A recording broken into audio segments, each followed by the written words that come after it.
GM. GM. All right. Today is Friday, and it is the 30th of May. 31st of May? 31st of May. Last day of the month. Important one to note as we go into the monthly close for both BTC and Ethereum. Very strong monthly closes, especially considering how the previous month had been. That is quite a nice reversal. Couldn't look much better in May, considering how it was in April. Funny how much has changed within a month as well, right? Early this month, at the very, very, very start of this month, we were down as low as 56k, and now all the way back up. 68.2, about to go for March was the highest ever monthly close. This is going to be the second highest ever, if that makes sense. That's 2 months out of 3, closing above the previous all-time high. So, ETH, which had a bad monthly candle at the beginning of the month, is closing it much, much, much better. Pushing up here again into towards its all-time high, just sort of consolidating below all-time high, as you can see.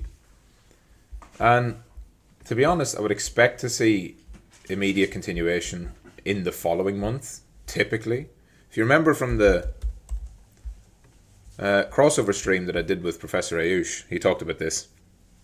He's talking about how when you have this kind of a monthly chart set up and you get your 1 month of pullback or consolidation, you tend to get immediate continuation the very following, like the very next month, and we got that. And so you'd expect to see an attempt for all-time high break really in June. So we'll see how that goes. Back to now. Another day of ETF flows, another day of positive flows. 99.9 million outflows on ARK, which is interesting. Low flows for BlackRock, but high flows for Fidelity, and no GBTC selling. So a very weird day, really, to be honest. A bit of a mixed bag. Margin debt. I expect this to be the exact same, but we'll see. Maybe something has changed. Yeah, it continues creeping higher, but nothing overly to be excited about. And Bitcoin, as it was continuing to compress in this sideways consolidation, looked like again on Wednesday, getting into Thursday, it looked like it was going to finally attempt to break below 66, but pumped up yet again. And yet again, the pump has led to no continuation and just kind of rolling over and drifting sideways as Bitcoin just continues to consolidate on the bands after a move up. Has done so now for about 10 days, 11 days. And I think that eventually this is going to lead to a breakout attempt once Bitcoin can push above this level, probably a quick pullback, and then goes for a breakout attempt, which I guess will be early in the month, next month. Today also was a big options expiry. And so you got the structure level here. Right? That's your daily interim low market structure.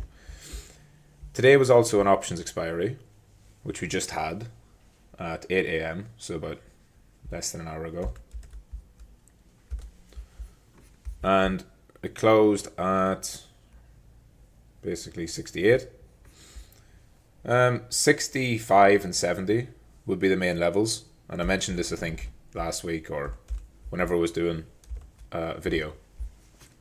I was saying that if Bitcoin gets above 65, it won't get above 70, leading into the options expiry itself. So pumped up on the 20th, got above 70. Once it lost 70, it was unlikely to go to 65 and unlikely to go to 70 again, and compressed into that options expiry. So whichever way it's going to move, be mindful that now it can. If you're just taking away the options flows themselves, which are not the only thing that moves the market, but they're certainly impactful. If you just take those away, there's nothing now stopping Bitcoin from moving. And the next one is the big quarterly one, the end of June, June 28th. Is that right? Yeah. 75, massive level. 70, the next big level. And then, of course, 65. So basically every 5k increments.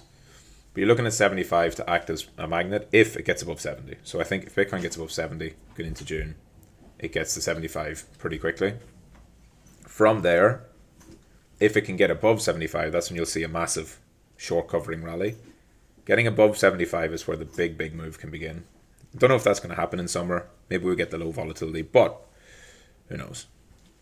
And so, anything else interesting happened yesterday? Oh yeah, the Trump. That was funny, wasn't it?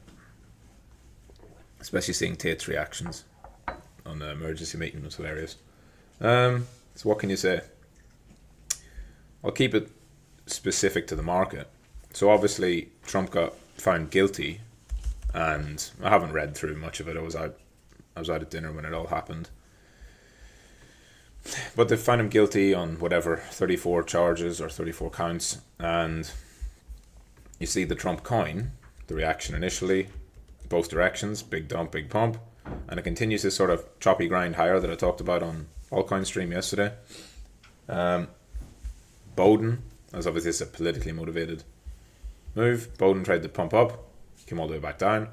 But again, like I mentioned yesterday, I think Bowden is compressing nicely at the bands and pushing and pushing and pushing and pushing. Eventually, I think it'll flip that.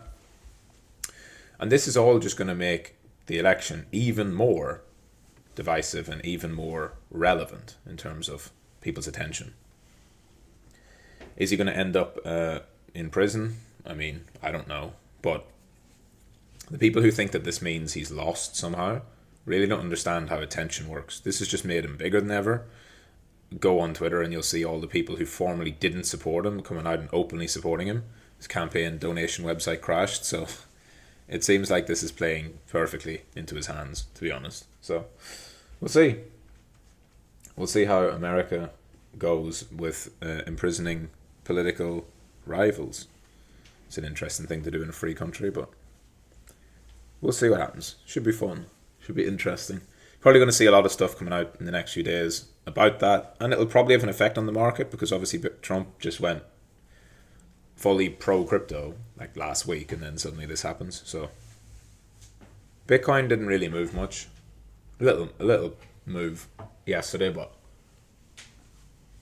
not a huge amount, and not massively relevant or related to the trial. So we'll see. More will happen today, I bet.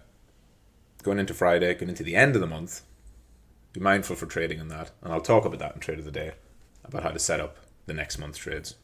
And that's it. GM.